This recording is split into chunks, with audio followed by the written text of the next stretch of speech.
Bismillahirrahmanirrahim. Assalamualaikum warahmatullahi wabarakatuh. Saya Fatika Saktiana Mutia dengan NIM 1054211053118. Jadi di sini saya akan menjelaskan mengenai siklus haid. Haid adalah perdarahan pervaginam yang berlangsung secara siklik atau secara berulang dari uterus disertai dengan pelepasan endometrium. Lama siklus haid itu terjadi 24-35 hari, tapi kebanyakan sebagian besar wanita mengalami siklus haid dalam 28 hari. Kemudian waktu haid itu 3-7 hari. Untuk jumlahnya sekitar 30-80 ml per hari atau 2 kali ganti pembalut. Kemudian pada siklus haid itu ada 4 kompartemen yang paling berperan penting, kemudian saling mempengaruhi, yaitu hipotalamus, kemudian hipofisis anterior, ovarium, dan uterus. Kemudian cara kerja dari 4 kompartemen itu yaitu dari hipotalamus yang akan mensekresikan GnRH. Kemudian GnRH ini akan menstimulasi hipofisis anterior untuk menghasilkan FSH dan LH. Nah, FSH dan LH ini akan merangsang ovarium untuk menghasilkan estrogen dan progesteron yang berpengaruh pada pelepasan endometrium, kemudian terjadilah haid. Selanjutnya, di siklus haid terbagi menjadi 2 siklus, yaitu siklus ovarium, kemudian siklus endometrium. Pada kedua siklus ini terbagi menjadi 3 fase, yaitu pada siklus ovarium itu terdapat fase folikuler, kemudian fase ovulasi, dan fase luteal. Kemudian pada siklus endometrium itu terbagi menjadi 3 fase juga, yaitu fase proliferasi, fase sekresi, dan fase menstruasi. Kemudian saya akan menjelaskan mengenai dari fase menstruasi terlebih dahulu. Dari akhir fase menstruasi, keadaan estrogen dan progesteron itu dalam keadaan batas rendah. Nah, untuk memulai siklus haid ini, untuk masuk ke fase pertama itu dibutuhkan kadar estrogen dan progesteron ini dikasih meningkat terlebih dahulu.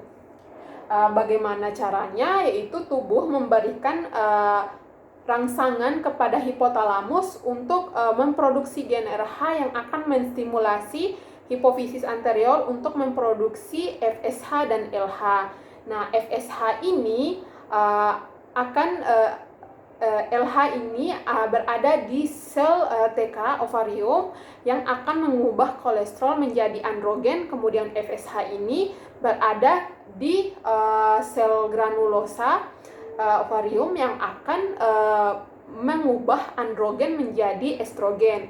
Nah, disinilah estrogen itu menjadi meningkat karena rangsangan tadi. Namun tidak pada progesteron. Progesteron itu tetap pada kadar rendah, jadi tetap ditekan.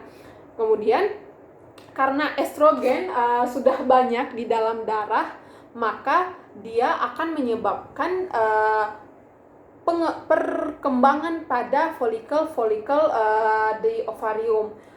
Nah, dari folikel primer kemudian berkembang terus menjadi folikel sekunder, kemudian dia akan berkembang terus hingga membuat celah atau antrum.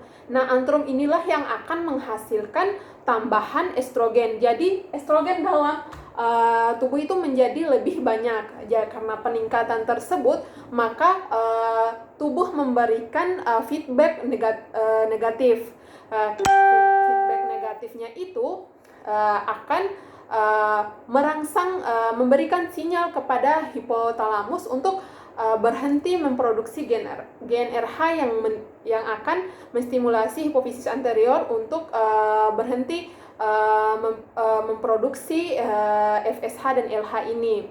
Namun yang terjadi itu hanya FSH yang menurun, LH tidak menurun. Kenapa? Karena LH tidak bisa diturunkan hanya dengan estrogen saja. Dia membutuhkan progesteron. Karena FSH dan FSH aja yang menurun, kemudian LH meningkat, maka terjadilah atresia.